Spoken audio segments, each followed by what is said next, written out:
ज्ञानेश्वर महाराजांच्या ओव्या सुंदर चालीत ऐकायच्या तुम्हाला. ऐका. म्या बोलविल्या वेदू बोले,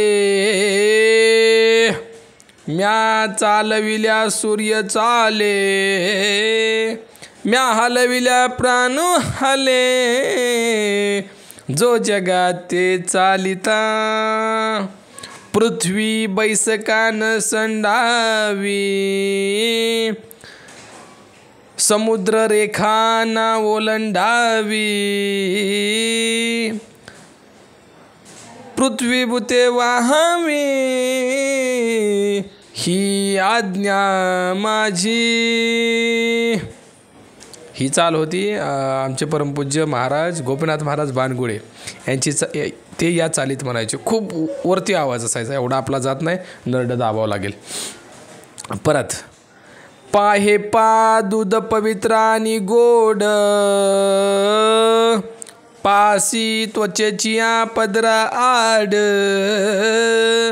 परित्या वेरोनी गोचिड, अशुद्ध काय सेविसी. का कमलकंदानी दरदुरी, नांदणूक एकेची घरी, परिपरागु सेविजे भ्रमरी, येरा चिखलुची उरे. बघा, त्यासाठी तेलकट वगैरे खावं लागत नाही. पण आपलं काय, आपल्याला आता गायन करायचं आहे म्हटल्यानंतर सगळं पथ्य पाळावं लागतं. आता आवाज अडकला माझा. परत. देवा श्री गणेशू, सकलार्थमती प्रकाशू, मने निवृत्ती दासू, अवधारी जोजी. एक कबीर महाराजांचा दोहा म्हणून दाखवतो, खूप सुंदर आहे.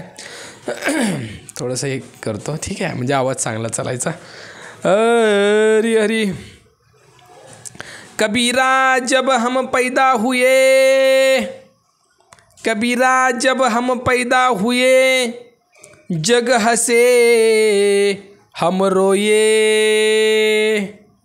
जग हसे हम रोए, ऐसी करनी कर चलो, ऐसी करनी कर चलो, हम हसे जग रोए.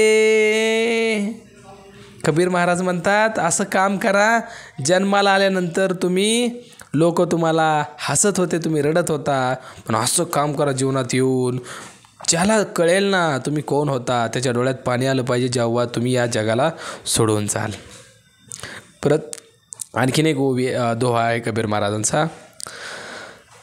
जिस यार ने नथ दी उसको पुकारे वारंवार,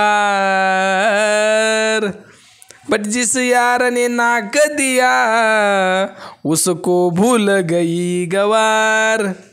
ज्या देवानं नाक दिलंय त्याला विसरली, आणि ज्या नवऱ्यानं नथ दिली 50 रुपयाची त्याचं नाव मात्र दिवसभर घ्यायला लागली. कबीर महाराज म्हणतात, ज्यानं नाक दिलंय त्याला विसरून चालली तू. कसं चालेल? त्यानं नाक दिलं नसतं तर कुठे चिटकवली असती का? म्हणूनच म्हणतात, जिस यार ने नथ दी उसको पुकारे वारंवार, जिस यार ने नाक दिया उसको भूल गई गवार. रामकृष्ण हरी.